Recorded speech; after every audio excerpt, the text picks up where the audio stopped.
आज हम ब्लेंडर में बनाएंगे waterfall using Mantaflow. Hi everyone, welcome back to the channel. अगर आपने इस सीरीज़ की फर्स्ट वीडियो देखी होगी तो यू मस्ट नो कि व्हाट इज़ मेंटाफ्लो। और मेंटाफ्लो में लिक्विड और गैस सिमुलेशंस होती हैं। तो गैस सिमुलेशन हम ऑलरेडी कवर कर चुके हैं, आप देख सकते हैं प्रीवियस वीडियो, यहाँ मैं लिंक अटैच कर दूंगी। Today we are gonna be starting with liquid simulation. हम वाटरफॉल क्रिएट करेंगे यूजिंग मेंटाफ्लो। हम देखेंगे कि ऑप्टिमल सेटिंग्स क्या हैं कि हम एक अच्छी रियलिस्टिक वाटरफॉल क्रिएट कर सकें। So without wasting any time let's get into it. Alright everyone, तो वाटरफॉल क्रिएट करने के लिए सबसे पहले मैंने व्यू पोर्ट में एक सेटअप क्रिएट कर लिया। जैसा कि आप देख सकते हैं, ये सेम मैंने लास्ट वीडियो की तरह किया है। ब्लेंडर किट से मैंने रॉक सर्च की थी और जो मुझे सूटेबल लगी वाटरफॉल के लिए वो मैंने अपनी व्यू पोर्ट में ऐड कर लिया है। अब नेक्स्ट स्टेप क्या है कि जैसा कि आप सबको पता है कि एक सिमुलेशन क्रिएट करने के लिए हमें 3 चीज़ें चाहिए होती हैं, डोमेन, अफेक्टर एंड फ्लो। तो हम बारी बारी इन सब चीज़ों को ऐड करना स्टार्ट करेंगे। सबसे पहले हम एक क्यूब ऐड करेंगे। कीबोर्ड से हम शिफ्ट ए प्रेस करके एक क्यूब ऐड करेंगे। इसको थोड़ा सा बिल्कुल टॉप पे ले जाएंगे जहाँ से हमें फ्लो चाहिए। 7 प्रेस करके टॉप व्यू में आके थोड़ा सा इसको सेट करने में आसानी हो जाएगी हमें। थोड़ी सी इसकी रोटेशन भी मैं चेंज कर लूँगी। जिस तरह की आपको वाटरफॉल चाहिए इसकी स्केलिंग भी आप उसी तरह से करेंगे। इसी तरह हम बारी बारी फ्रंट व्यू में जाएंगे, 1 प्रेस करके वहाँ से सेट कर लेंगे। फिर हम 3 प्रेस करके साइड व्यू में जाएंगे और उसके अकॉर्डिंग हम इसको सेट करते जाएंगे। थोड़ी सी इसकी रोटेशन और चेंज कर लेंगे। जो हमारी वाटरफॉल है वो इस पाथ से फ़्लो करेगी, मतलब इन रॉक्स के ऊपर से गुजरेगी। तो उस हिसाब से हमने अपना डोमेन ऑब्जेक्ट की सेटिंग्स करनी है, उसकी पोजीशन, लोकेशन सब कुछ सेट करना है। अब हमने ये सब कुछ सेट कर दिया। इसके बाद आपने एक चीज़ जो मस्ट करनी है वो मैं आपको हर वीडियो में बताती हूँ। स्केलिंग और रोटेशन वगैरह सब ओके हो गया। इसके बाद आपने क्या करना है, इसके ट्रांसफॉर्म्स को रीसेट करना है। अब ट्रांसफॉर्म्स में लोकेशन, रोटेशन, स्केल सब कुछ आ जाता है। अब सबसे पहले आपको याद होगा क्यूब आया था, वो बिल्कुल वर्ड ओरिजिन पे यहाँ सेंटर में हुआ था। इसको उठा के हम यहाँ पे ले गए तो मतलब कि इसकी लोकेशन में चेंज आया है। इसी तरह हमने रोटेट किया, इसकी साइड्स चेंज की हैं और स्केलिंग थोड़ी सी इसकी हमने कम किया। तो ये तीनों चीज़ें रीसेट होंगी। अब बारी बारी इसको करने की बजाय कि हम बार बार कंट्रोल ए प्रेस करें और फिर पहले लोकेशन, रोटेशन, स्केल इनको बारी बारी रीसेट करें, उससे बेहतर है कि हम एक ही दफ़ा कंट्रोल ए प्रेस करके यहाँ आर ट्रांसफॉर्म्स, 4th नंबर पे आपको आर ट्रांसफॉर्म्स की ऑप्शन मिलेगी, इसको आपने क्लिक कर देना है। तो इसके ट्रांसफॉर्म्स ऑल एट वंस सब एक दफ़ा में ही रीसेट हो जाएंगे। अच्छा, नेक्स्ट स्टेप अब क्या है हमारा कि डोमेन हमारी सिलेक्ट हुई हुई है। यहाँ से हम फिज़िक्स पैनल में जाएंगे, फ्लूइड पे क्लिक करेंगे, टाइप में आप अपनी डोमेन सेलेक्ट करेंगे, डोमेन टाइप में आप लिक्विड सेलेक्ट करेंगे। अच्छा, एक जो चीज़ है ना कि इन सेटिंग्स को हमने बहुत ज़्यादा देख के थोड़ा प्रिसीजन से चलना है, क्योंकि जो लिक्विड सिमुलेशंस की बेकिंग होती है वो ज़्यादा टाइम लेती है। अभी आपने देखा होगा कि हमने जो गैस सिमुलेशन की थी उसकी बेकिंग थी, उसने काफ़ी टाइम लिया था, लेकिन जो लिक्विड सिमुलेशन है वो गैस सिमुलेशन से भी थोड़ा कंपैरेटिवली ज़्यादा टाइम लेती हैं। तो बार बार सेटिंग्स चेंज करके दोबारा से बेक करना वो काफ़ी आपका टाइम कंज्यूमिंग हो जाएगा। तो बेहतर है कि आप सेटिंग्स में थोड़ा सा देख के चलें, हर चीज़ को एक दफ़ा एक्सपेरिमेंट करके फ़ाइनल बेक करने से पहले हर चीज़ आप फाइनल कर लें कि क्या चीज़ किस तरह से अच्छी लग रही है। अच्छा, अब हमारे पास नीचे रेजोल्यूशन डिवीजन्स की ऑप्शन आ गया है। अब रेजोल्यूशन डिवीजन में एक ही फैक्टर ज़्यादा मैटर करता है कि आपका पीसी कैसा है। अगर तो आपका बहुत ज़्यादा हाई एंड पावरफुल पीसी है तो आप 128, 160 और मतलब 160 से ऊपर भी रेजोल्यूशन में जा सकते हैं। लेकिन अगर आपका पीसी मिड रेंज में या इस तरह करके है या आप लैपटॉप पे काम कर रहे हैं तो आई वुड सजेस्ट कि आप 96 से 128 तक अपनी रेजोल्यूशन सेट करें। अभी के लिए इसको मैं 128 पे सेट कर देती हूँ। अच्छा, अब नीचे आएंगे तो हमारे पास एक टाइम स्केल की ऑप्शन है। अब टाइम स्केल का मतलब क्या है, हमारी जो लिक्विड सिमुलेशन होती है वो अगर हम वैसे देखें तो हमें बहुत ज़्यादा फास्ट नज़र आएगी। तो जो टाइम स्केल है वो उसकी स्पीड को कंट्रोल करता है, एक तरह से उसकी जो सिमुलेशन है उसको लो कर देता है। तो इसकी वैल्यू से मतलब वो चीज़ कंट्रोल होती है। तो इसकी वैल्यू अगर हम कर दें 0.5 तो वो इस तरह से हमारी लिक्विड सिमुलेशन को कंट्रोल करेगा, वाटरफॉल के बिहेवियर को कंट्रोल करेगा, उसकी स्पीड को कंट्रोल करेगा। मेक श्योर करना है कि नीचे जो आपको एडॉप्टिव टाइम स्टेप्स की ऑप्शन नज़र आ रही है कि ये चेक हो, अनचेक नहीं करनी है आपने, सिर्फ इसको चेक रखना है। मेरी बाय डिफ़ॉल्ट चेक थी तो मैं इसको ऐसे एज इट इज़ छोड़ दूंगी। ये सेटिंग्स हमारी हो गई हैं फ्लूइड पैनल की। अगर हम नीचे स्क्रॉल करें तो हमारे पास एक बॉर्डर कोलियंस का पैनल है। अब बॉर्डर कोलियंस में आपने क्या करना है कि ये सब ऑप्शंस चेक हुई हुई हैं। अब इसमें से जो फ्रंट और बॉटम है, अच्छा इससे भी पहले मैं आपको एक चीज़ समझा देती हूँ। अब आप देखेंगे वाटरफॉल, अगर हम इसको थोड़ा सा ऐसे घुमा के देखें, ये हमारी डोमेन है, यहाँ से वाटरफॉल होगी ना, मतलब यहाँ से फ्लो होता हुआ पानी इस तरह से सिमुलेट करेगा। अगर हम इसे गौर से देखें तो जो वाटर है वो ऐसे फ्लो कर रहा है, तो ऐसे फ्लो में वो फॉरवर्ड जा रहा है, मतलब आगे की तरफ जा रहा है, और नीचे की तरफ जा रहा है। तो हमें फ्रंट मतलब के आगे जो इसका फ्लो है और जो नीचे, मतलब आप देखें कि ये स्टेप्स की तरह रॉक्स पड़ी हैं, तो कोलिजन्स हमने फ्रंट की और बॉटम की अनचेक कर देनी है, ताकि जो लिक्विड का फ्लो है वो यहाँ से कोलाइड ना करे, उसमें कोई कोलिजन ना हो, बल्कि वो फ्रीली मूव करे आगे और नीचे की तरफ, बॉटम की तरफ। तो इसलिए हम जो फ्रंट है और बॉटम है इसको अनचेक कर देंगे, मतलब यहाँ से फ्रीली मूव करेगा हमारा लिक्विड, यानी कि वाटरफॉल। मेक श्योर करेंगे आप अपनी फाइल साथ साथ सेव करते रहें Ctrl+S प्रेस करके। अच्छा, अगर अब हम नीचे स्क्रॉल करें तो यहाँ पे आपको लिक्विड सेटिंग्स का एक पैनल नज़र आएगा। इसमें जो आपको एक ऑप्शन मिलेगी, यहाँ थोड़ा सा नीचे आके narrow band width. Narrow band width क्या होती है कि आपने अपनी जो लिक्विड सिमुलेशन है उसमें जो नंबर ऑफ़ पार्टिकल्स हैं उनको कंट्रोल करना है, उनको इंक्रीज़ करना है या डिक्रीज़ करना है। तो अभी के लिए जो इसकी वैल्यू 3 है, इसको हम थोड़ा सा इंक्रीज़ करके 7 तक ले जाते हैं। नैरो बैंडविड्थ सेट करने के बाद आपको यहाँ पे एक ऑप्शन नज़र आ रही है फ्रैक्शनल ऑब्स्टिकल्स, आप इसको चेक कर देंगे। फ्रैक्शनल ऑब्स्टिकल को चेक करने का मतलब क्या है? इसका मतलब ये है कि जो आपका लिक्विड सिमुलेशन है, जो आपका फ्लूइड है या आपकी वाटरफॉल है, वो आपके अफेक्टर से स्टिक नहीं करेगा, मतलब कि वो एक फ्रीली वे में मूव करता रहेगा, फ्लो करता रहेगा, आपके अफेक्टर से स्टिक नहीं करेगा। अफेक्टर ऑब्वियसली हमारी ये रॉक्स हैं, तो इससे स्टिक नहीं करेगा, इसके ऊपर से फ्रीली फ्लो करता रहेगा। अच्छा, अगर थोड़ा सा आप नीचे स्क्रॉल करें तो आपको यहाँ पे ना एक पार्टिकल पैनल नज़र आएगा। अब पार्टिकल पैनल में आपको यहाँ पे 3 ऑप्शंस नज़र आ रही होंगी। आपको अपने लैपटॉप या पीसी, आप जिस चीज़ पे भी काम कर रहे हैं उस पर आपको ये नज़र आ रही होंगी। पार्टिकल सिस्टम में हमारे पास 3 ऑप्शंस हैं। फर्स्ट पे हमारे पास आ जाता है स्प्रे, सेकंड है हमारे पास फोम, और थर्ड है बबल्स। अब इन तीनों का किस तरह से यूज़ होता है, क्या क्या फ़र्क है इन तीनों चीज़ों में? अगर हम स्प्रे की बात करें तो अगर आप कोई भी सिमुलेशन बना रहे हैं, जैसे कि हम एग्जांपल ले लेते हैं किसी परफ्यूम बॉटल की, तो जब परफ्यूम बॉटल का आप उसको स्प्रे करेंगे, वो ज़्यादा टाइनी से उसके ड्रॉपलेट्स होते हैं, तो वो स्प्रे, कोई भी स्प्रे बॉटल आप एनिमेट कर रहे हैं, कुछ उसमें लिक्विड सिमुलेशन है, तो स्प्रे उस तरह की सिचुएशंस में आप यूज़ कर सकते हैं। अब फोम का क्या मतलब है कि कोई भी लिक्विड जब तेज़ी से मूव कर रहा हो ना, उसमें फोम क्रिएट होना शुरू हो जाता है। आपने देखा होगा वाटरफॉल्स में भी अक्सर ऐसा होता है कि जब फ्लूइड तेज़ी से मूव कर रहा हो, मतलब कि वाटर तेज़ी से मूव कर रहा हो, तो उसमें फोम बनना शुरू हो जाता है। तो इस ऑप्शन को हम उस सिचुएशन में यूज़ करते हैं।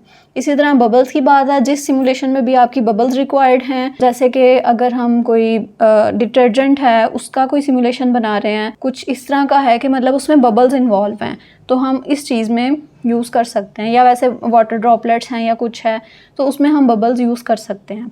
तो अभी के लिए हम वाटरफॉल करें तो वाटरफॉल में ऑब्वियसली फोम की ऑप्शन पे हम चेक करेंगे। अच्छा, जब हम फोम को एनेबल कर देंगे, इस पैनल को थोड़ा सा एक्सपेंड करें। यहाँ पे आपको 2 ऑप्शंस मिलेंगी, एक हमारे पास है पोटेंशियल रेडियस की और एक हमारे पास है पार्टिकल अपडेट रेडियस। इन दोनों की वैल्यू हम फ़िलहाल 2 पे है, हम इसको एक स्टेप बढ़ा देते हैं, हम इसको 3 पे सेट कर देते हैं, दोनों की वैल्यू सेम रखते हैं। पोटेंशियल रेडियस और पार्टिकल अपडेट रेडियस का काम क्या है? ये इस तरह से वर्क करते हैं कि जो आपकी फ्लूइड सिमुलेशन होती है उसको स्मूथ कर देते हैं, मतलब कि जो आपके फ्लूइड सिमुलेशन में पार्टिकल्स फ्लिकर कर रहे होते हैं, उस चीज़ को कंट्रोल करके आपके फ्लूइड को स्मूथ बना देते हैं, मतलब कि उसके फ्लो को सीमलेस बना देते हैं। पार्टिकल अपडेट रेडियस के नीचे एक ऑप्शन मिलेगी wave crust particle sampling. Name से हमें पता चल रहा है कि जो नंबर ऑफ पार्टिकल्स हैं वो इंक्रीज कर देगा वेव्स में। तो अगर हम इसका नंबर 200 से इंक्रीज करके अराउंड 300 कर लेते हैं, तो ये जो वेव में हमारे पास पार्टिकल्स होंगे उस चीज़ को कंट्रोल करेगा।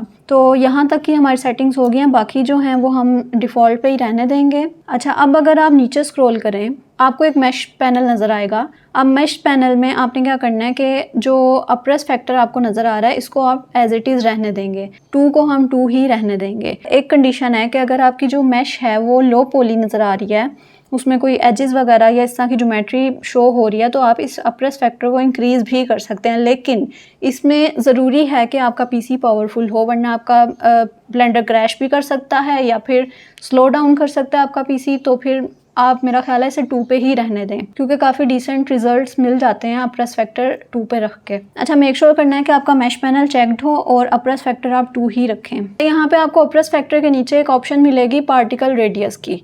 तो पार्टिकल रेडियस क्या होता है कि आपका जो लिक्विड सिमुलेशन में जितने भी पार्टिकल्स हैं उन सब के अराउंड जो रेडियस है ये उस चीज़ को कंट्रोल कर रहा है, पार्टिकल का रेडियस। अगर हम इसकी वैल्यू को कम कर देते हैं 2 से हम इसे 1.3 तक ले आते हैं तो जो ईच पार्टिकल के अराउंड रेडियस होगा वो कम हो जाएगा। इसी तरह स्पीड वेक्टर्स को भी हम चेक कर देंगे। स्पीड वेक्टर चेक करने का मतलब ये है कि आपका जो मोशन ब्लर होता है वो हम later in the video add करेंगे तो वो उस चीज़ को अलाउ करता है। नीचे स्क्रॉल करें तो आपको कैशे पैनल यहाँ पे नज़र आएगा। एज यूजुअल टाइप को हम मॉड्यूलर कर देंगे और रिज्यूमेबल को चेक कर देंगे। इसी के नीचे आपको एक पैनल शो होगा वॉल्यूमेट्रिक डाटा। इसके फॉर्मेट में आपने जाना है। फॉर्मेट इस वक्त हमारे पास ओपन VDB है, आपने इसको कर देना है यूनिकैशे पे। अब यूनिकैशे का मतलब क्या है, आपको भी मैंने बताया था कि स्पीड वेक्टर को चेक किया है। अब स्पीड वेक्टर उसी कंडीशन में वर्क करेगा जब हमारे पास जो वॉल्यूमेट्रिक डाटा का फॉर्मेट है वो यूनिकैशे पे होगा। अगर ये ओपन VDB पे होगा तो फिर ये स्पीड वेक्टर्स वर्क नहीं करेंगे। मेक श्योर करने के लिए कि स्पीड वेक्टर्स हमारे पास काम करें we need to change the format from open VDB to UniCache. Volumetric data की सेटिंग्स यहाँ पे हमारे पास डन हो गई हैं। Now let's move on to the inflow and effector. Inflow के लिए सबसे पहले we need to add a plane. Shift A press करके प्लेन ऐड करेंगे और इस प्लेन को आप बिल्कुल अपने वाटरफॉल के ऊपर ले जाएंगे। वाटरफॉल मतलब कि हमारी जो डोमेन है 7 प्रेस करके हम टॉप व्यू में जाते हैं और पहले हम इसकी रोटेशन कर लेते हैं। अब अगर हम टॉप व्यू में जाएं 7 प्रेस करके डोमेन के अकॉर्डिंग इसको सेट कर लें। थोड़ा सा स्केलिंग इसकी हम थोड़ी सी कम कर लेंगे, थोड़ी सी Z एक्सिस के अलॉन्ग भी स्केलिंग कम कर लेंगे और मेक श्योर करेंगे कि ये डोमेन के बिल्कुल ऊपर हो। ये आ गया हमारा फ्लो ऑब्जेक्ट।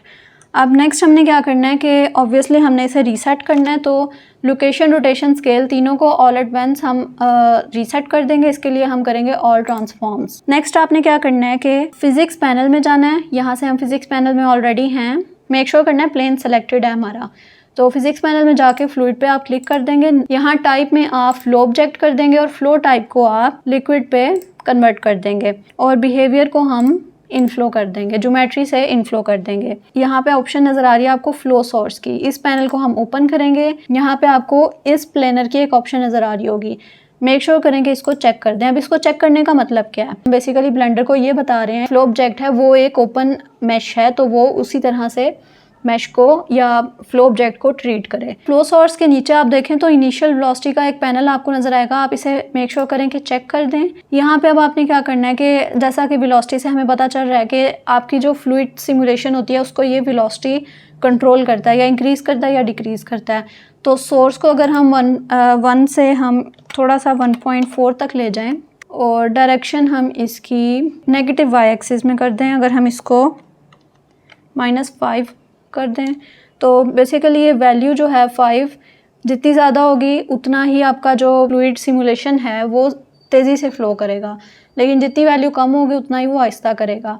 अब हमारा ये इस तरह से नेगेटिव y एक्सिस में फ़्लो कर रहा है, इसलिए मैंने यहाँ पे -5 वैल्यू ऐड कर दिया है। नेक्स्ट आपने क्या करना है कि आपने कोलेजन ऐड करना है। अब कोलेजन ऐड करने के लिए आपने क्या करना है कि जो हमारा रॉक्स वाला एक सिस्टम हमने ऐड किया था इसको आपने सेलेक्ट कर लेना है। फ्लूइड में जाके इसको अफेक्टर असाइन कर देना है। अफेक्टर सेट करने के बाद ये कोलेजन पे ही रहेगा जो अफेक्टर टाइप है, और जो ये इस प्लेनर है इसको भी चेक कर देंगे हम। ये सारी सेटिंग्स हमारी अब अफेक्टर और फ्लो ऑब्जेक्ट ही हो गई हैं। अब हमने नेक्स्ट क्या करना है कि मेक श्योर करें आप प्रोजेक्ट अपना सेव कर लें। सेव करने के बाद वापस आपने डोमेन सेलेक्ट करनी है, मतलब कि क्यूब, और यहाँ पे आपने बेक डाटा पे क्लिक कर देना है। ऑलराइट, तो बेकिंग हमारी डन हो गई है। नेक्स्ट आपने क्या करना है, स्क्रॉल डाउन करेंगे और यहाँ पे आपको बेक पार्टिकल्स की ऑप्शन मिलेगी। बेक पार्टिकल्स को भी आपने बेक कर लेना है। चलें जी, तो हमारे पार्टिकल्स भी बेक हो गए हैं। नेक्स्ट आप नीचे स्क्रॉल करेंगे तो आपको बेक मैश की ऑप्शन मिलेगी, आपने इसको भी बेक कर लेना है। ऑलराइट जी, तो हमारी मैश भी बेक हो चुकी है। अब हमने क्या करना है कि फाइल अपनी सेव कर लेनी है। अब हमारी डोमेन, फ्लो और अफेक्टर की सेटिंग्स हो गई हैं कंप्लीट। नेक्स्ट स्टेप जो है वो है हमने फॉर्म्स ऐड करने हैं अपनी सिमुलेशन में। आपको याद होगा कि मैंने पार्टिकल्स में यहाँ फॉर्म को चेक किया था, तो अब हमने क्या करना है कि अपनी सिमुलेशन में उन फॉर्म्स को ऐड करना है। फॉर्म ऐड करने से पहले मैं आपको एक चीज़ बता दूँ कि जो हमारे वाटर में पार्टिकल्स हैं दे आर स्टिल देयर, आपके रेंडर में नज़र नहीं आएंगे, वो वहाँ पे एग्जिस्ट कर रहे हैं लेकिन वो बेसिकली हॉलोज हैं। अब इस चीज़ को कैसे हम डील करेंगे? Now we are gonna add cone in our viewport. यहाँ से इस पैनल में जाना है, वर्टिसेस को 3 कर देना है। तो जो हमें पार्टिकल्स है ना वो हमें ज़्यादा मैश या फिर उसकी ज्योमेट्री नहीं चाहिए, हमें सिर्फ लो सब डिवीजन वाले पार्टिकल्स चाहिए। तो उसके लिए हमने कोन ली है क्योंकि इसमें लीस्ट नंबर ऑफ वर्टिसेस हैं, तो उनको भी हमने 3 कर दिया। आपको नज़र आ रही होगी कि बिल्कुल इसके 3 कॉर्नर्स बन गए हैं। तो अब आपने क्या करना है कि इसकी जो स्केलिंग है थोड़ा सा कम कर लें। मैं इसको मैनुअली इस तरह से कम कर लूँगी। अगर आप x में जाके इस तरह सिंपल क्लिक करेंगे तो आपकी सिर्फ x की वैल्यू चेंज होगी, लेकिन अगर आप चाहते हैं कि x, y, z तीनों एक्सिस की एक ही टाइम में हम वैल्यू चेंज करें तो उसके लिए ये टिप है, x वाली वैल्यू पे क्लिक करना है और इस क्लिक को छोड़ना नहीं है, आपने माउस छोड़ना नहीं है, आपने इसको सिंपली नीचे ड्रैग कर लेना है। तो क्या होगा कि वो तीनों values at the same time हमारी सिलेक्ट हो जाएंगी और हम क्या करेंगे 0.01 पार्टिकल का साइज रख देंगे। अच्छा, अब आपने इस कोन को अभी फ़िलहाल इधर ही छोड़ देना है। नेक्स्ट स्टेप आपने क्या करना है कि आपने अपनी डोमेन सेलेक्ट करनी है, पार्टिकल पैनल में चले जाना है। यहाँ पे आपको 2 सिस्टम शो हो रहे हैं, एक हमारे पास लिक्विड है और एक फोम है। यहाँ पे आपको 2 आइकन्स बने हुए नजर आ रहे हैं, एक हमारे पास मॉनिटर आइकन है और एक हमारे पास कैमरा आइकन है। मॉनिटर आइकन का मतलब है कि अभी हम जो काम कर रहे हैं वो हमारे व्यू पोर्ट में विजिबल है, लिक्विड और फोम। और कैमरा आइकन का मतलब ये है कि जो भी ये लिक्विड और फोम पार्टिकल्स हैं ये हमारे रेंडर में विजिबल होंगे। तो फिलहाल हमने क्या करना है कि मॉनिटर आइकन को डिसेबल कर देना इस तरह से। तो इससे क्या होगा कि आपकी जो वर्किंग है वो हैवी नहीं होगी, आपका पीसी स्लो नहीं होगा। तो इसको फिलहाल हम अनचेक कर देते हैं, इसकी विजिबिलिटी ऑफ कर देते हैं। आपने फोम पार्टिकल सिस्टम को सिलेक्ट कर लेना है। यहाँ पे आपको एक रेंडर की ऑप्शन नजर आ रही है, इसको ओपन करेंगे और रेंडर एज में हम इसको एज अ ऑब्जेक्ट रेंडर कर देंगे। आपको यहाँ पे एक ऑप्शन मिलेगी इंस्टेंस ऑब्जेक्ट की। इंस्टेंस ऑब्जेक्ट में आपने एक चीज़ करनी है कि जो आपने कोन ऐड की थी उसको यहाँ पे इंसर्ट कर लेना है, यानी कि ऐसे। चाहे तो आप यहाँ से आई ड्रॉपर लेके उसको उससे भी सिलेक्ट कर सकते थे। तो मैंने यहाँ से सिंपली इस पे क्लिक किया और यहाँ पे जितनी भी मेरी व्यू पोर्ट में ऑब्जेक्ट्स थे वो यहाँ पे मुझे शो हो रहे हैं, तो उसमें से मैंने कोन सेलेक्ट कर लिया। स्केलिंग में आपने क्या करना है 0.05 को 0.06 कर देते हैं हम, और जो स्केल रैंडमनेस है हमारे पास इसको हम 0 से 0.5 कर देते हैं। अच्छा, अब हम अपनी फाइल सेव कर लेते हैं। अगर अब हम इसको एनेबल करें अपनी व्यू पोर्ट में, एनिमेशन हम प्ले करें तो कुछ भी नहीं हो रहा। अभी मुझे एक चीज़ जो समझ में आई है वो ये है कि हमने एक बहुत बड़ी मिस्टेक कर दिया है। और वो मिस्टेक क्या है? वो ये है कि डोमेन का साइज़ हमने इतना छोटा रख दिया, मतलब बिल्कुल ही टॉप पे है। हालांकि हमें डोमेन ऐसे रखनी चाहिए थी कि ये पूरा सीन हमारा कवर हो जाता। तो अब गलती हो गई, अब क्या कर सकते हैं। तो अब ये है कि हम इसकी स्केलिंग चेंज करें। इसको एक दफ़ा ओवरव्यू लेके आपको ये डाटा दोबारा से बेक करना पड़ेगा। अब स्केलिंग चेंज करते हैं। अच्छा, आपने देखा होगा कि ये डोमेन जो है वो इसका जो ओरिजिन पॉइंट है वो ये है, लेकिन स्केलिंग हो गई बिल्कुल ही इस तरह से दूर जा रही है। आपने क्या करना है कि राइट क्लिक करके इसका जो ओरिजिन पॉइंट है इसको ज्योमेट्री पे सेट कर लेना है। अब हम इसको स्केल करेंगे। अच्छा, तो ये सीन अब हमारा डोमेन में आ गया सारा। Z एक्सिस पे इसकी स्केलिंग को रीसेट करना है। तो मेक श्योर करना है कि आपने फ्रंट पे थोड़ा ज़्यादा डोमेन का एरिया रखें। जो फ्लो ऑब्जेक्ट है हमारा उसको भी थोड़ा नीचे आना पड़ेगा, इसका भी ओरिजिन इधर ही है। अब हम इसको ट्रांसफॉर्म्स रीसेट कर देते हैं। अब मैं सोच रही हूँ कि अगर हम फ्लो ऑब्जेक्ट की, यानी कि फ्लो ऑब्जेक्ट जो हमारा ये प्लेन है, इसकी भी जगह थोड़ी सी चेंज कर दें और थोड़ा सा रोटेट कर दें। चाहे तो इसका ओरिजिन भी आप ज्योमेट्री के सेंटर में सेट कर सकते हैं। ट्रांसफॉर्म्स हैं वो हम रीसेट कर देते हैं। पहले हमने डोमेन ली थी, उसमें इशू हमारा ये आना था कि हमारा फ्लूइड ही नहीं फ्लो करना था, मतलब लिक्विड हमारा फ्लो ही नहीं करना था, क्योंकि हमारी डोमेन बहुत छोटी थी। डोमेन हमारी पूरे सीन को कवर करना चाहिए, इतनी होनी चाहिए डोमेन। इसको फ्री डाटा कर लेंगे और एंड फ्रेम इस दफ़ा हम 100 कर देते हैं ताकि हमारी बेकिंग जो है वो जल्दी से हो जाए। और जो हमारा यहाँ पे कैशे पैनल है इसमें भी हम एंड फ्रेम को 100 कर देते हैं। अच्छा, तो ये हमारा हो गया। यहाँ तक आपने अपनी फ़ाइल सेव कर लेनी है। अब हम इसे बेक डाटा कर देते हैं। बेकिंग हमारी स्टार्ट हो गई है। एक ज़रूरी चीज़ जो मैंने आपसे शेयर करनी थी वो ये है कि काफ़ी दफ़ा ऐसा होता है कि आप सारी डोमेन की, फ़्लो की और इफेक्टर की सेटिंग्स डन कर देते हैं। उसके बाद आप मतलब बिल्कुल ही एंड पे होते हैं प्रोसेस के, लेकिन उसके बाद आप कोई सेटिंग्स में थोड़ी सी चेंजेस कर देते हैं। तो उसके बाद जब आप एनिमेशन प्ले करके देखते हैं तो एनिमेशन में कुछ होता ही नहीं है, मतलब कि ना लिक्विड फ्लो कर रहा होता है। अगर आप गैस सिमुलेशन कर रहे हैं तो उस पर कुछ फ़र्क नहीं होता। तो इसका बेसिक आपका जो इशू इसमें यह आता है कि अगर तो आपने इन सारी सेटिंग्स के बाद बेकिंग करने के बाद कोई भी सेटिंग चेंज किया है, चाहे वो स्केलिंग ही क्यों ना हो, तो आपको उसको रीबेक करना मस्ट है। जब तक आप उसे दोबारा बेक नहीं करेंगे तो वो आपकी सिमुलेशन वर्क ही नहीं करेगी। डाटा हमारा बेक हो गया, नीचे स्क्रॉल करके जाएंगे तो अब हम बेक पार्टिकल्स कर लेंगे। तो ये चीज़ आपने माइंड में रखनी है कि जब भी आप कोई छोटी सी माइनर चेंजेस भी करें तो मेक श्योर करना है कि आप उसको रीबेक कर लें ताकि आपकी जो सिमुलेशन है वो अच्छे से काम करे। इसी तरह अब हम बेक मैश भी कर लेंगे। अभी बिल्कुल स्टार्ट में जैसा मैंने डोमेन का साइज में गलती कर दी थी तो इट्स फाइन, मतलब गलतियां होती रहती हैं। इसी तरह प्रोसेस में नई नई चीज़ें सीखते हैं, नए नए एक्सपेरिमेंट्स करते हैं, तो गलतियां होती रहती हैं। इसी तरह अगर आपको अब जैसे मुझे बिल्कुल एंड पे पता चला है कि मैंने थोड़ा सा डोमेन के साइज में गलती कर दिया, वो छोटी डोमेन रख लिया, तो उस चीज़ को मैं फिक्स कर लिया कि अगेन उसको साइज इंक्रीज करके बेक कर लिया। अच्छा, अब हमने एनिमेशन प्ले करके देखनी है।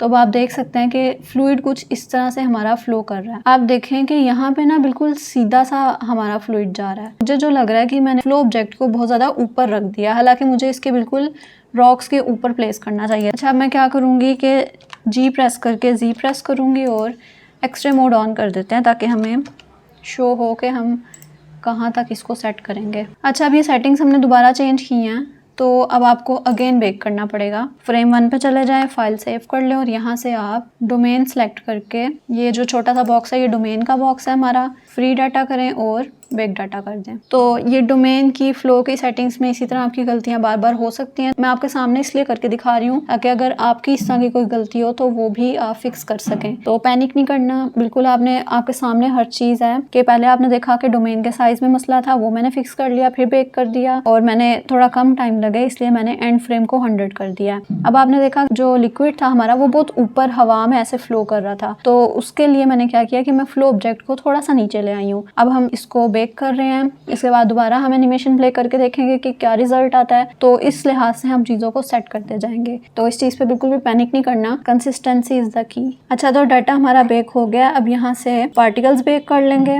पार्टिकल्स भी हमारे बेक हो गया। नेक्स्ट आपने जो लास्ट स्टेप है वो बेक मैश है, मैश भी हमारी बेक हो जाएगी। अब एक्सरे मोड से बाहर आके एक दफ़ा दोबारा हम एनिमेशन प्ले करके देखते हैं। अच्छा, एनिमेशन में जो हमारी इस वक्त प्रॉब्लम है वो ये है कि यहाँ पे बिल्कुल फ्लो जो हमें चाहिए था, साइड पे यहाँ पे कोई कुलियन ऑब्जेक्ट ऐड करना चाहिए। अभी आप देख रहे हैं कि जैसे ये बिल्कुल फ्रीली मूव कर रहा है, तो इस चीज़ को थोड़ा सा फिक्स करना पड़ेगा। हम क्या करेंगे, यहाँ साइड पे कोई रॉक्स रख देंगे या कुछ ऐसा रख देंगे और उसको हम फिर कुलियन में ऐड कर देंगे। हमारा जो फ्लो ऑब्जेक्ट यानी कि जो ये प्लेन है इसका साइज हम कम करते हैं। पहले तो इसका ना मैं जो ओरिजिन है राइट क्लिक करके मैं सेट ओरिजिन टू ज्योमेट्री कर देती हूँ ताकि इसकी स्केलिंग बिल्कुल इसके साथ साथ हो।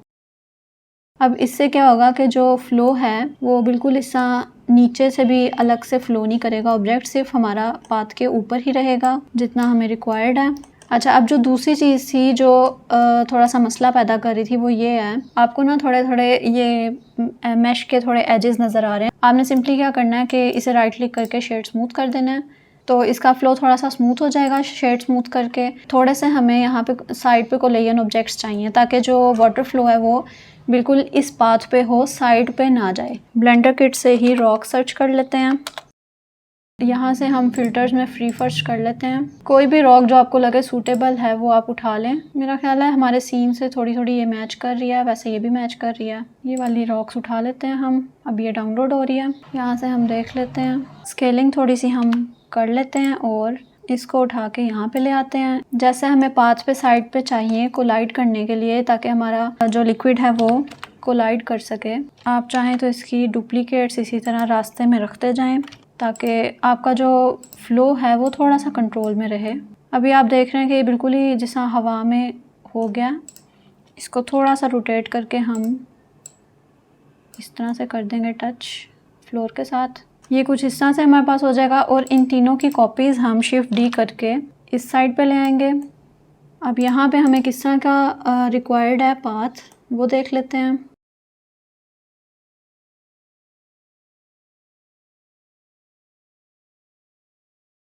अब इससे क्या होगा कि जो हमारा फ्लूइड है वो इस तरह से इस पाथ में फ़्लो करेगा।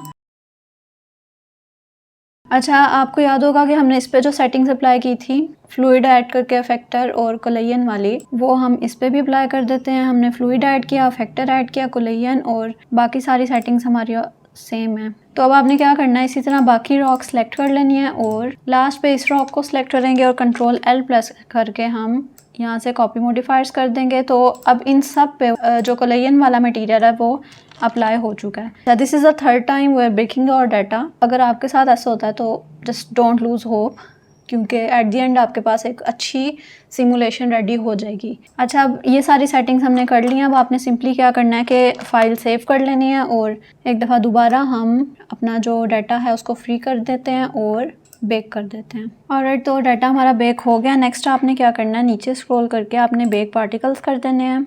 ऑलराइट, हमारे पार्टिकल्स भी बेक हो गया। नेक्स्ट आपने बेक मैश कर लेनी है। बेकिंग हमारी डन हो गई। अब आपने मेक श्योर करना है कि आप फाइल सेव कर लें। अच्छा, अब इसके बाद हम एनिमेशन प्ले करके देख लेते हैं थोड़ी सी स्टार्ट से। काफ़ी स्लो प्ले हो रहा है, तो मैं क्या करूँगी, एक फ्रेम से आपको इसका एक व्यू दे दूँगी। फ्रेम 51 पे कुछ इस तरह का रिजल्ट है। तो अभी भी जो हमारा जो फ्लूइड है वो रॉक्स के ऊपर से गुजर रहा है थोड़ा थोड़ा। यहाँ पे थोड़ी कोलेजन अच्छा वर्क कर रही है, लेकिन इस साइड पे थोड़ा सा रॉक्स के ऊपर फ्लूइड आ रहा है। तो इसको भी आप कंट्रोल कर सकते हैं। अगर आप रॉक्स का थोड़ा सा साइज इंक्रीज कर दें या फिर रॉक्स को साथ साथ कर दें तो यहाँ से बिल्कुल एक जो रास्ता है वो ब्लॉक हो जाएगा। तो फ्लूइड को पता होगा कि यहाँ से ये वाले रास्ते में हमने फ्लो करना है। After lots of errors and trials हमारी कुछ इस तरह की सिमुलेशन है। तो अभी भी इट्स नॉट बैड। थोड़ी सी इसमें अगर यहाँ पे मजीद कोलेजन ऐड कर लें और फिर हम अगेन डाटा बेक करें तो ये और ज़्यादा यहाँ से बिल्कुल ब्लॉक हो सकता है रास्ता। पानी क्योंकि फ्रीली फ्लो करता है, पानी के रास्ते में मतलब कुछ भी आए तो वो उसको सरपास कर ही देता है। तो मेरा ख्याल है थोड़ा सा अगर यहाँ से बिल्कुल रास्ता ब्लॉक है, लेकिन अगर थोड़ा सा फ्लूइड का इस तरफ फ्लो हो भी जाए तो इट्स फाइन। लेकिन अगर आपको ये नहीं भी पसंद आ रहा तो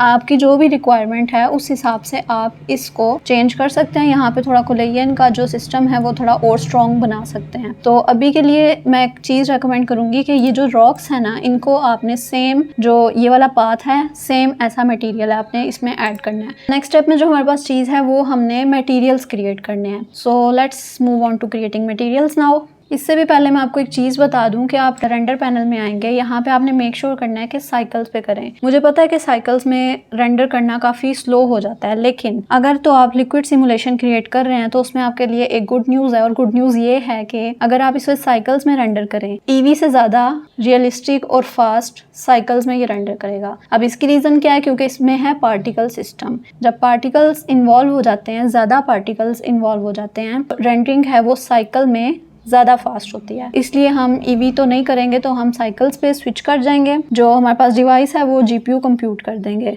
अच्छा, अगर आप फिर भी ईवी में ही करना चाहते हैं तो आपने जो पार्टिकल्स हैं उनको ऑफ कर देना है, तो जो ईवी में आपकी रेंडरिंग है वो फास्टर हो जाएगी। तो अभी हम साइकिल्स में जा रहे हैं और डिवाइस हमने जीपीयू कंप्यूट सेट कर लिया है। अच्छा, अब नेक्स्ट स्टेप में आपने क्या करना है, डोमेन सेलेक्ट कर लेनी है। डोमेन सेलेक्ट करने के बाद मटेरियल्स में जाना है और न्यू मटेरियल क्रिएट कर लेना है। प्रिंसिपल BSTF आपने डिलीट कर देना और यहाँ आप स्क्रॉल करेंगे तो आपको ग्लास BSTF शो होगा, ये आपने ऐड कर देना है। कलर थोड़ा सा हम ब्लू की साइड पे ले जाएंगे इसे। नेक्स्ट आपने इसकी रफनेस को 0 कर देना है और IOR। अब हर चीज़ का IOR डिफरेंट होता है, तो वाटर का जो IOR है वो हमारे पास 1.333 आ जाएगा। अब जो भी चीज़ सिमुलेट कर रहे हैं, चाहे वो लिक्विड है या जो भी है, उसका IOR गूगल कर सकते हैं ताकि आप उसकी एग्जैक्ट वैल्यू यहाँ पे एंटर कर सकें। फाइल हम साथ साथ सेव कर लेंगे। नेक्स्ट अब आपने क्या करना है कि यहाँ पे आपको वॉल्यूम का एक पैनल नज़र आएगा, इसको आपने ओपन कर लेना है। यहाँ पे आपको नन लिखा हुआ शो हो रहा होगा, इसको आपने प्रिंसिपल वॉल्यूम पे सेट कर देना है। यहाँ पे आपको प्रिंसिपल वॉल्यूम के ऑप्शन मिल गई, इसको हमने सेट कर दिया। जो डेंसिटी है हमारे पास वो हम कर देंगे 0.4। हमारा लिक्विड है उसका मटेरियल क्रिएट हो गया। नेक्स्ट अब हमने क्या करना है कि हमने फोम का मटेरियल क्रिएट करना है। कोन को सिलेक्ट करेंगे। यहाँ पे आपको याद होगा कि हमने एक कोन ऐड की थी। आपने यहाँ से दोबारा न्यू मटेरियल ऐड करना है। इसकी जो आपने रफनेस है इसको आपने कर देना है 0.1। अब इससे क्या होगा कि आपके जो मटेरियल्स पार्टिकल्स हैं उनको थोड़ा सा एक रिफ्लेक्टिव मटेरियल मिल जाएगा, मतलब कि थोड़े वो ट्रांसपेरेंट से और ग्लॉसी से इस तरह के हो जाएंगे। कलर हमने इसका चेंज नहीं किया क्योंकि फोम का जो कलर होता है थोड़ा वाइट की साइड पे ही होता है, तो इसका कलर हम एज इट इज़ रहने देंगे। मटेरियल प्रीव्यू में जाएं और एनिमेशन देखें कुछ फ्रेम्स बाद, तो ये इस तरह से आपका फ्लूइड शो हो रहा है। अच्छा, अब आपने एक चीज़ जो करनी है, जो कोन हमने सेलेक्ट की हुई थी यहाँ से, इसमें जो ये प्रिंसिपल BSTF है आपने इसको प्रिंसिपल वॉल्यूम कर लेना है। इसको हम प्रिंसिपल वॉल्यूम कर लेंगे। हमारा जो वाटर है वो काफ़ी तेज़ी से फ़्लो कर रहा है, तो आपने यहाँ पे एक चीज़ करनी है कि हम मोशन ब्लर ऐड करेंगे। अगर हम रेंडर में चले जाएं, नीचे स्क्रॉल करें, यहाँ पे आपको एक मोशन ब्लर की ऑप्शन नज़र आएगी, मेक श्योर आप इसे चेक कर दें। अच्छा, यहाँ पे ना हमारे पास 2 ऑप्शन होती हैं, हम मोशन ब्लर भी ऐड कर सकते हैं और हम वेक्टर ब्लर भी ऐड कर सकते हैं। अब इन दोनों में डिफरेंस क्या है? वेक्टर ब्लर जो होता है वो थोड़ा सा एक फेक ब्लर ऐड कर देता है, लेकिन वो रियल नहीं होता, वो सिर्फ एक आपको ब्लर का एक इफेक्ट दे रहा होता है। तो जो मोशन ब्लर है वो एक रियल टाइम ब्लर है, मतलब कि आपकी रेंडरिंग में वो रियल टाइम में कैलकुलेट हो रहा होता है। तो इसीलिए मोशन ब्लर थोड़ा सा हैवी भी होता है और लेकिन फिर साथ साथ रियलिस्टिक भी होता है। तो इसमें हम फ़िलहाल मोशन ब्लर को अनेबल कर देंगे। वेक्टर ब्लर हम यूज़ नहीं कर रहे क्योंकि वाटरफॉल में बेस्ट यही है कि आप मोशन ब्लर यूज़ करें। यहाँ पे आपको एक शटर वैल्यू नज़र आ रही होगी, इस वक्त ये 0.5 पे है। तो इस वैल्यू का मतलब क्या है? जितनी वैल्यू हाई होगी ब्लर उतना ही ज़्यादा होगा, अगर ये वैल्यू लो होगी तो ब्लर उतना ही कम होगा। मैक्स हम इसे 0.6 तक लेके जा सकते हैं, लेकिन अभी के लिए मैं इसको 0.4 कर देती हूँ। तो शटर वैल्यू हमारे पास आ गई 0.4। पहले हम आउटपुट इसका सेट कर लेते हैं। तो यहाँ पे आपको आउटपुट प्रॉपर्टीज़ में आउटपुट की एक ऑप्शन मिलेगी, यहाँ से आप फोल्डर अपना सेलेक्ट कर लेंगे। तो फोल्डर मैंने सेलेक्ट कर लिया है। अब यहाँ पे आपने इसको PNG में ही रहने देना है और बाकी सारी चीज़ें भी ठीक है। रेंडर में आप आ जाएं, सैम्पल्स हमने मैक्सिमम 200 ही रखे हैं इसके। बाकी मोशन ब्लर भी हमने ऐड कर दिया है। और कलर मैनेजमेंट में अगर हम इसकी फिल्मिक और हाई कंट्रास्ट कर देते हैं, ये सेटिंग्स टोटली आप पे हैं, आपको किस तरह की कलर ग्रेडिंग पसंद है। तो ये कुछ इस तरह की सेटिंग्स हमारे पास हो गई हैं, रेंडर सेटिंग्स। एक दफ़ा हम अपनी फाइल सेव कर लेंगे। अच्छा, अब हम एक काम करेंगे, Shift A प्रेस करके यहाँ पे हम एक कैमरा ऐड कर लेते हैं। कैमरा ऐड करने के बाद कीबोर्ड से हम 0 प्रेस करेंगे ताकि हम कैमरा व्यू में जा सकें। इसको लॉक करके वाटरफॉल को हम सेट कर लेंगे। आप इसकी जो रेजोल्यूशन है वो भी चेंज कर सकते हैं। कैमरा यहाँ से अब हम लॉक कर लेते हैं। कैमरा ऐड करने के बाद आपने क्या करना है, थोड़ी सी लाइटिंग ऐड करनी है। उसके लिए क्या करेंगे, यहाँ पे कलर में जो येलो डॉट है इस पर क्लिक कर देंगे और यहाँ से आप स्काई टेक्सचर पे क्लिक कर सकते हैं। तो इसमें जो बैकग्राउंड है वो स्काई की तरह हो जाएगा और थोड़ी सी आपको लाइटिंग वगैरह भी उस तरह की मिल जाएगी। रेंडर व्यू में चले जाएंगे हम और अब आपने लाइटिंग और सन की जो एलिवेशन और रोटेशन है वो इस हिसाब से सेट कर लेनी है कि आपको किस डायरेक्शन पे सन चाहिए। मैं इसको रोटेट करके थोड़ा थोड़ा देखती जाऊंगी। अच्छा, अभी आप देख सकते हैं हमारी राइट साइड पे सन शो हो रहा है। एलिवेशन का जो एंगल है उसको कम करके आप एक सनसेट वाली लुक भी दे सकते हैं। आप इससे काफ़ी सारे एक्सपेरिमेंट्स कर सकते हैं। सन साइज़ भी इंक्रीज़ और डिक्रीज़ कर सकते हैं।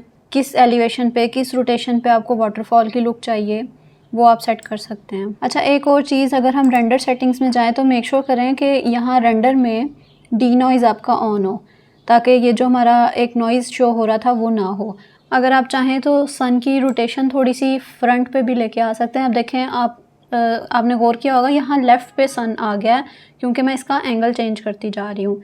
अब मैं इसे मज़ीद घुमाती जाऊँगी तो ये बिल्कुल फ्रंट पे सन आ गया हमारा। आप चाहें तो इस तरह से जूम आउट करके भी देख सकते हैं। ये पीछे पूरा एक बैकग्राउंड है। सन डिस्क पे आपने चेक किया हुआ है तो आपको सन डिस्क भी शो होगी। अभी हम कैमरा व्यू में तो हमें सिर्फ अभी इतना एरिया शो हो रहा है। अच्छा, अब हमने करना क्या है कि हमने जल्दी से फाइल सेव कर लेनी है और यहाँ रेंडर पे क्लिक करके आप रेंडर इमेज पे क्लिक कर देंगे। अब आप देख सकते हैं यहाँ से आपकी रेंडरिंग स्टार्ट हो गई है। पूरी एनिमेशन को एनिमेट करना है तो आपने सिंपली क्या करना है कि रेंडर एनिमेशन पे क्लिक कर देना है। तो वो आपके जितने भी 100 फ्रेम्स है, मैंने 100 सेट किया, आप जितने मर्जी करें। अभी आपको व्यू बोर्ड में शो हो रहा होगा कि आपने जो पार्टिकल्स ऐड किए हैं उसमें बहुत ज़्यादा आपको ब्लू कलर के डॉट्स नज़र आ रहे होंगे, लेकिन जब वो आप रेंडर करेंगे तो वो डॉट्स आपको नज़र नहीं आएंगे। तो अक्सर ऐसे होता है कि व्यू बोर्ड में जो पार्टिकल्स होते हैं जो हमने एज अ फॉर्म ऐड किए थे वो हमें ब्लू डॉट्स नज़र आ रहे होते हैं, लेकिन रेंडर के बाद वो उस तरह से नज़र नहीं आते। You can always experiment with the lighting और ये सन एलिवेशन, साइज, इंटेंसिटी और ये सब कुछ। तो आई होप आपने साथ साथ फॉलो किया और अगर आपकी भी इतनी ही मिस्टेक्स हुई हैं और ट्रायल्स एंड एरर्स करके आई होप आपका फाइनल प्रोडक्ट बहुत अच्छा बना होगा। जैसी भी आपकी वाटरफॉल बनी है आप शेयर करें, आई विल रिव्यू। तो बस आपने डिस्करेज नहीं होना। ये थी आज की video. Alright everyone, so this was it for today. अगर आपको कोई चीज़ समझ नहीं आई you can comment down below, मैं आपको एक्सप्लेन कर दूँगी। But if it helped you don't forget to like, share and subscribe. I will see in the next one.